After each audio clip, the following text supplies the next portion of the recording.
Hello everyone, welcome you all for the lecture session on the subject of dynamics of machines having a subject code of 18ME53.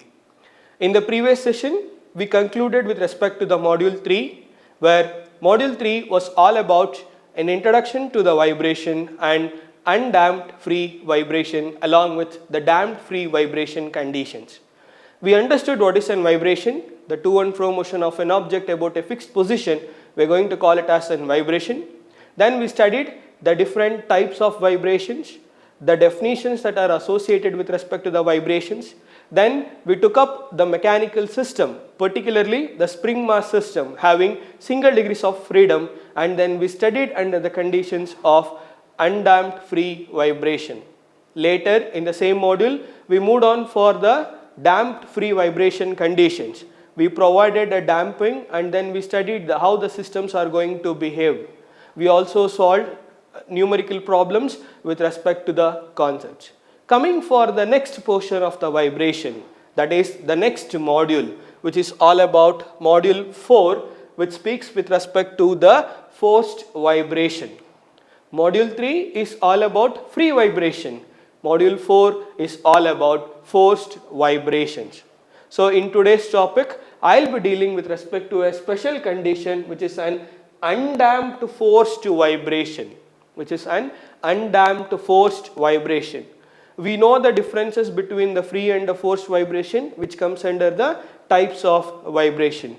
Let me recall what is this forced vibration and then we will begin with the session.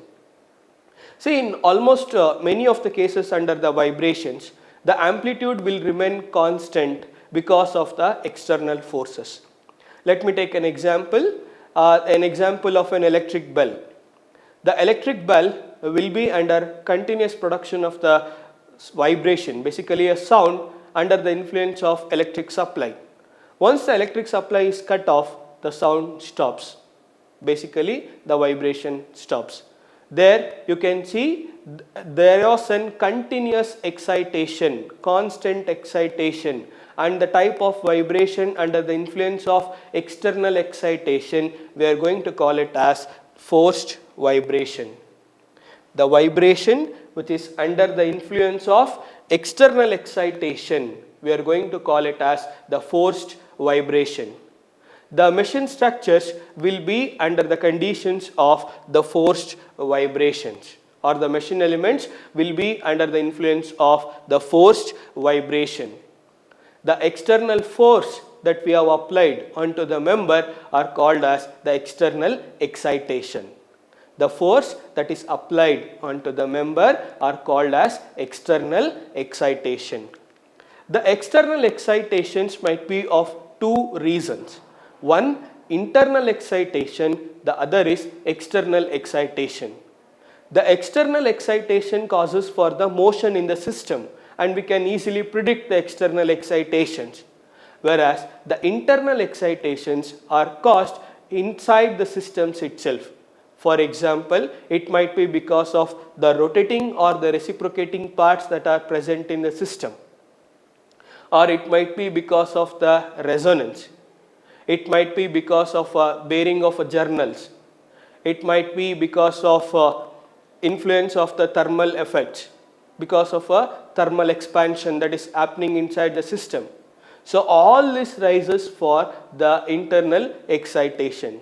So basically the excitation or the external force could be of two types. One is the internal and the other one is the external excitation.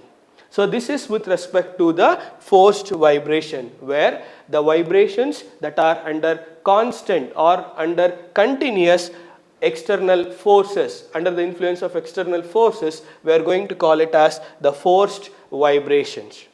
So the first thing, we will take a mechanical system and we will apply some external excitation for that and we will see how the system is going to behave. So for that, I have taken a specific condition. And here remember, we are not going to provide damping. Basically, whenever there is a forced vibration, we are supposed to provide the damper in order to avoid that, is it not? But in today's session, it's a special case where we are not considering the effect of damping. We are just considering a single degree of freedom system. We are applying some external excitation for that, and we are going to see how the system is going to behave. So for that, I have taken a specific condition which states the forced vibration of undamped single degree of freedom system.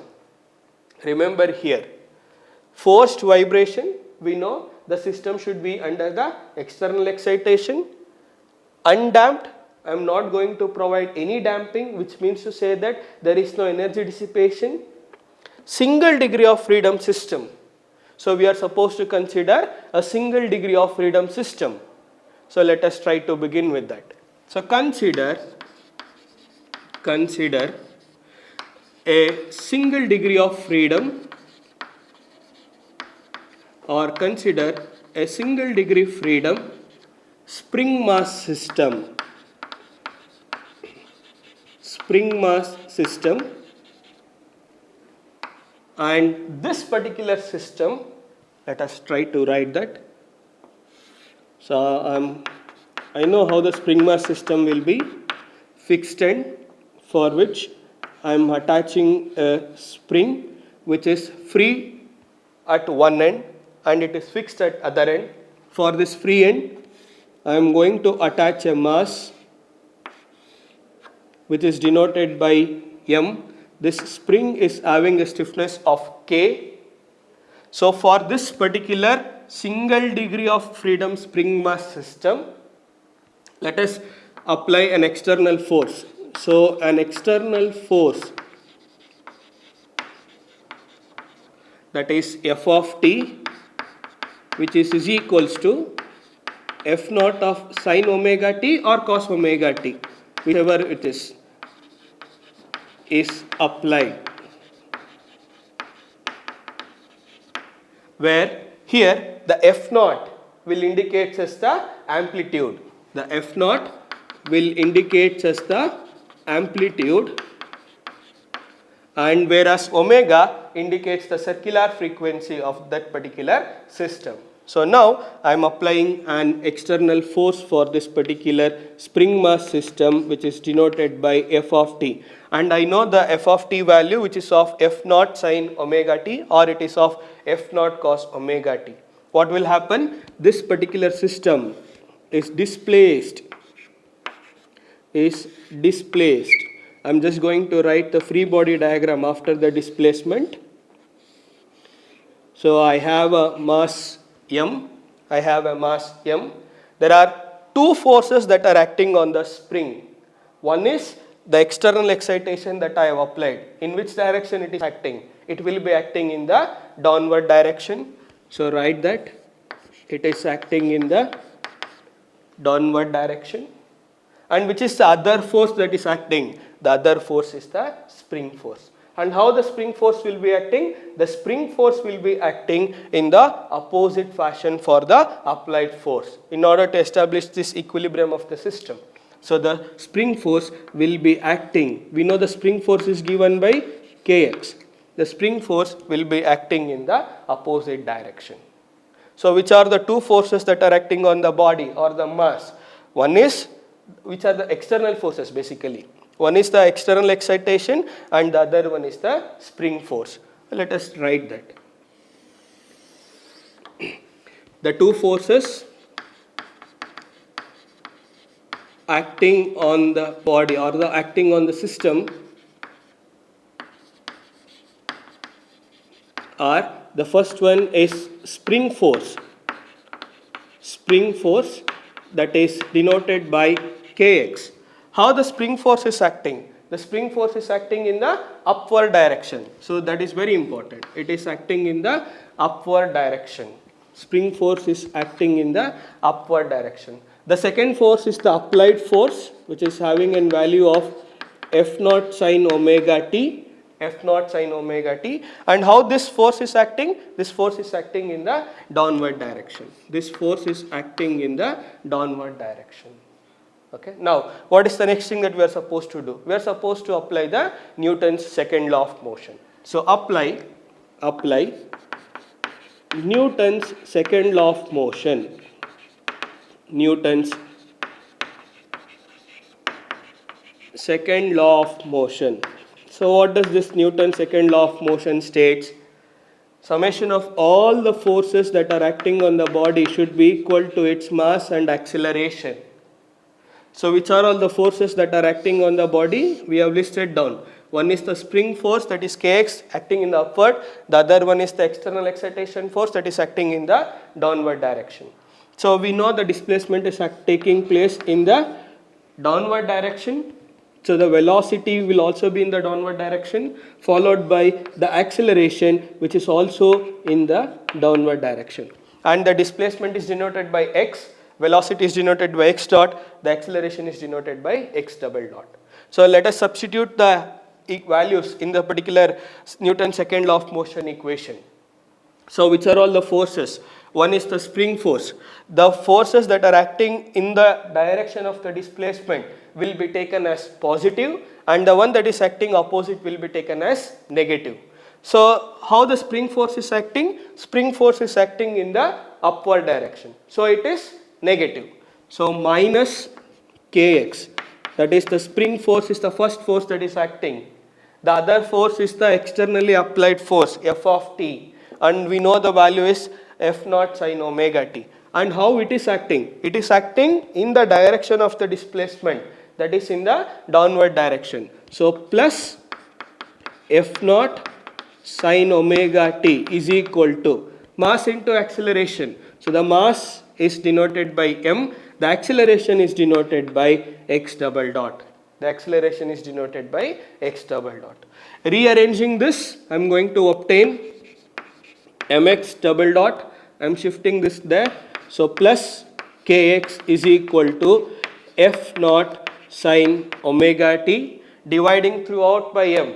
Dividing throughout the equation by m, I am going to obtain x double dot plus k by mx is equal to f naught by m sin omega t. So this is the general expression what we have obtained. Call this as equation A. Call this as equation A. Looking into the equation, we can clearly state that it is an second order differential equation and it is linear and non-homogeneous. So for this particular type of equation, we are supposed to assume the solution of some nature and then we are supposed to continue further. So let us assume that this particular equation, which is a linear, non-homogeneous and a second order differential equation, is of the nature, it's of a nature of second order differential equation. So the solution is of the form x is equals to xc and xp, where this particular solution consists of two functions. One is a complementary function or the complementary solution, other one is a particular integral. This complementary solution is because of the spring mass system, whereas the integral solution is because of the external force that we have applied. So this x is the general solution that we have assumed for the given particular equation. This xc is the complementary value, xp is the particular integral for the equation that we have obtained. And this xc, the xc is the complementary function where it is because of the spring mass system. It is because of the undamped spring mass system, and we have already derived the solution for that in the previous module, where the solution is generally of the form, if you remember, it is of the form x into cos omega t minus phi. So this is the complementary function solution. So this is a xc of c is a complementary function and the solution is of the nature x is equals to x cos of omega t minus phi, whereas xp is an integral function. It is an particular integral solution particular integral solution. So let us assume that this particular solution is of the form a sin omega t plus b cos omega t. This is because of the complementary function, that is of undamped free vibration because of a spring and the mass. So, and we have derived this particular equation in the previous module, or we have obtained the solution for the function. So, I am just retaining that x of c is x is equals to x cos of omega t minus phi, where x will indicates the amplitude, omega will indicates the circular frequency. Whereas xp is an integral function, where the solution we are assuming of the form a sin omega t plus b cos omega t. Now, we have assumed the solution to be of this form. This is the displacement equation form. If I differentiate this with respect to time, that is I am going to obtain x dot of p, what is the solution that I am going to get? So, x dot of p will be equal to a and b are the constant terms, a and b are the constant terms, a into, what is the differentiation of sine? It is cos omega t into omega plus omega t differentiation is omega. B is a constant term, cos differentiation will become minus, so I can write this as minus sin omega t into omega. Again, further differentiation will give us the acceleration.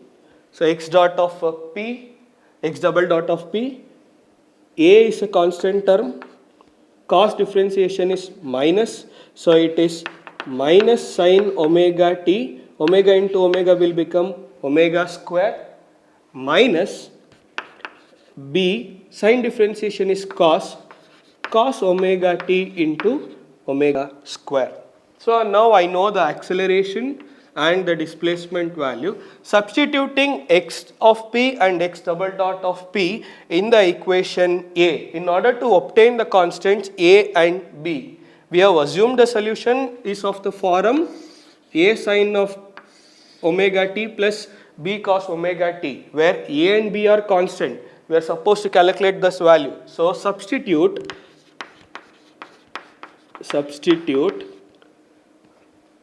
xp and xp double dot in the equation A.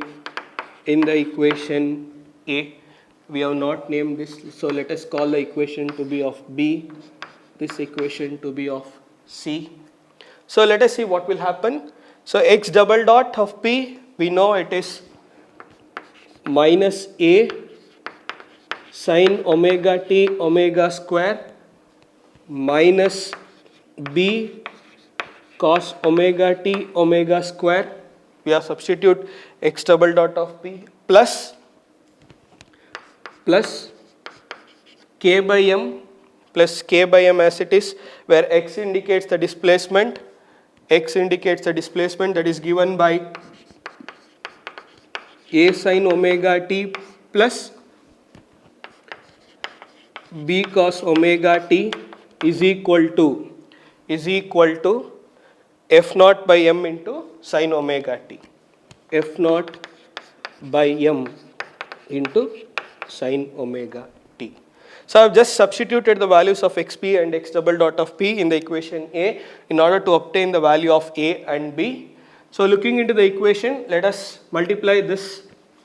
So what is the left out thing? We have minus a sin omega t omega square, or I can write minus b omega square cos omega t plus k by m into this, k by m a sin omega t plus k by m into b cos omega t is equal to f naught by m sin omega t plus 0 cos omega t. Just in order to group the terms with respect to sin omega and cos omega, I have written 0 cos omega t. It is 0 itself. So plus 0 cos omega t. Now equating coefficients of sin omega t and cos omega t together. equating coefficients of sin omega t and cos omega t. So let us do that. First, sin omega t terms. Here I have sin omega t, here I have sin omega t, and in the RHS, here I have sin omega t. If I group them, I'll be left out with minus a omega square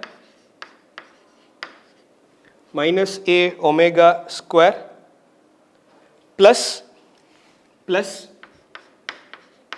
k by m a plus k by m a is equal to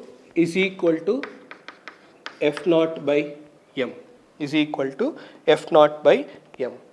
You can keep sin omega t, they'll get cancelled. So I've just eliminated that step. I've directly written this. Now from here, I can group a terms to one side. So we are left out with a of k by m minus omega square is equal to f naught by m. You are done with sin omega t terms. Now we have cos omega t terms, you are supposed to group them. I have cos omega t here, I have cos omega t here, and I have cos omega t here. So grouping the term with respect to the cos omega t. So let us see what is left out. So we have minus b omega square, cos omega t is here. Then k by m into b with respect to cos omega t.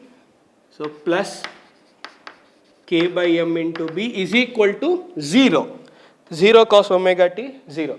Just take the terms, cos omega t will get cancelled. So I've eliminated that step. So we are left out with, if we take b outside, it will be k by m minus omega square is equal to 0.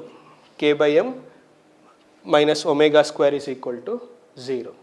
I need to find out the values of a and b. So let us call the equation to be of 1 and this equation to be of 2. So from equation 1, can I write a is equals to f naught by m divided by k by m minus omega square. I am just transferring this from LHS to the denominator. So now k by m can be replaced as omega square from our fundamentals. So we know that omega n for an free vibration is given by root of k by m. So the square root of that omega n square will be equals to k by m.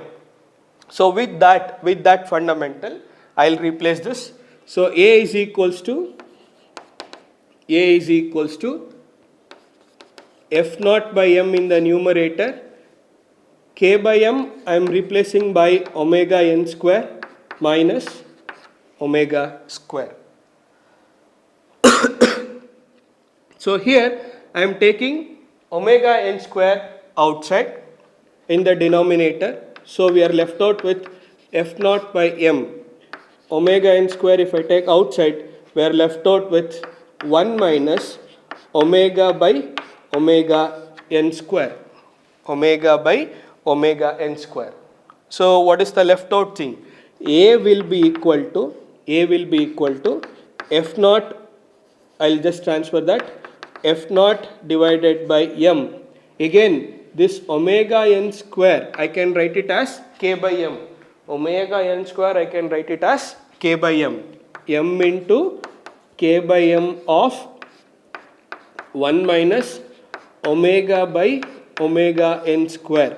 So here m and m will get cancelled. We are going to obtain the value of a. So the value of a is equal to f naught divided by k times of 1 over omega n square. So we have obtained the value of a.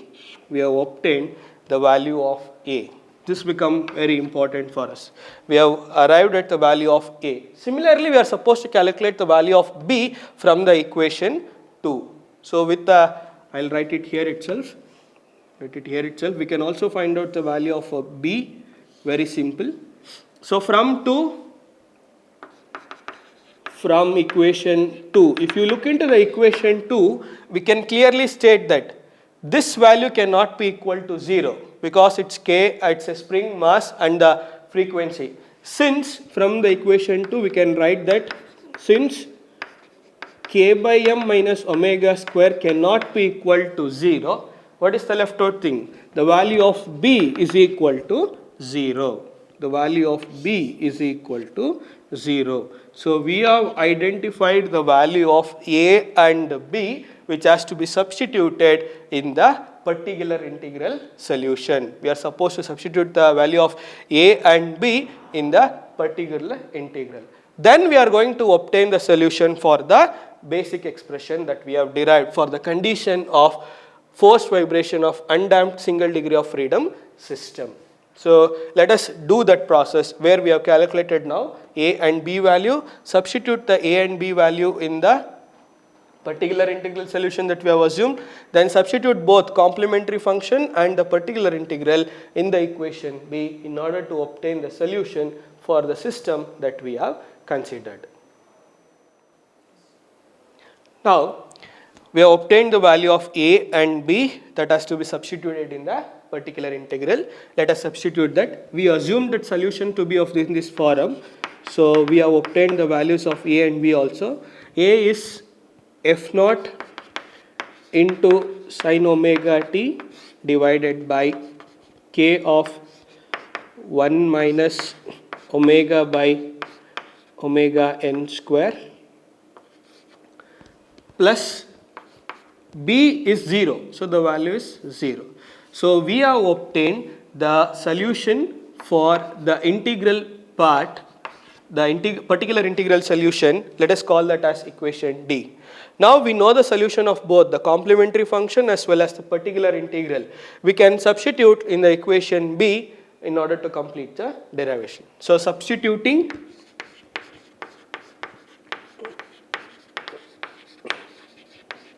equation C and D in B. We assume the displacement to be of the form two functions, the complementary as well as a particular integral. We know both the equations now. So substitute the values. X is equals to xc plus xp is what we have assumed. So therefore the displacement x is equals to xc value, it is of the form x cos of omega t minus phi plus particular integral which is given by f naught sin omega t divided by k of 1 minus omega by omega n square. So this is the equation for the given particular system, the displacement equation for the system. Looking into this particular equation, we can state that it's a function of two. One is the free vibration condition. The other one is because of the external force or the forced vibration. If you neglect the effect of the free vibration, this particular equation will become x is equals to f naught sin omega t, neglecting the effect of the damped free vibration. So it will be k of 1 minus omega over omega n square. If sin omega t is equals to 1, we are going to obtain the maximum displacement. So the maximum displacement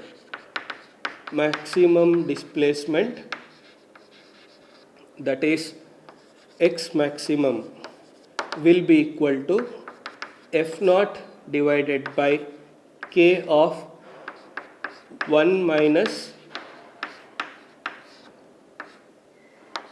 omega by omega n square. So we have obtained both the form, that is the maximum displacement and the displacement for the condition that we have assumed, which is a forced vibration of undamped single degree of freedom system. It is an undamped forced and a single degree of freedom system where we have arrived at the displacement function. So this is with respect to the first condition where we have not provided any damping for the particular system and we have derived a displacement function. So in the next class we will continue with some more problems. Thank you.